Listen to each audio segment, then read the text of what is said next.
Hello dear students, welcome to my channel. আমি নন্দিতা ঘোষ। আশা করছি তোমরা সকলে খুব ভালো আছো। মূলত ভাবে প্রত্যয় কি জিনিস আমি সেটা বোঝানোর চেষ্টা করব।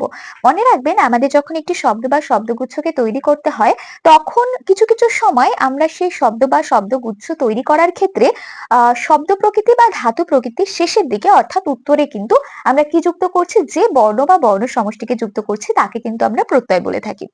এর সাথেও আরো একটা বিষয় মাথায় রাখবেন, প্রত্যয় এবং বিভক্তি বোথ আর ডিফারেন্ট থিং, অর্থাৎ দুটি আলাদা বিষয়। কিভাবে আলাদা?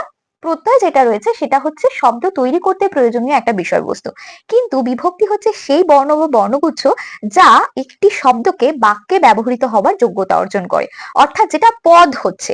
অর্থাৎ আপনারা অনেকেই জেনে থাকবেন বা না জেনে থাকবেন যে আমরা কিন্তু সরাসরি ভাবে শব্দকে কিন্তু বাক্যে ব্যবহার করতে পারি না। যখন আমি শব্দকে বাক্যে ব্যবহার করছি তখন কিন্তু সেটা পদ হচ্ছে।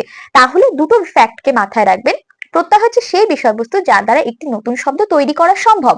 বিভক্তি হচ্ছে সেই বিষয়বস্তু যা আপনি শব্দের সঙ্গে যুক্ত করে তাকে বাক্যে ব্যবহার হবার যোগ্যতা অর্জন করে দেন।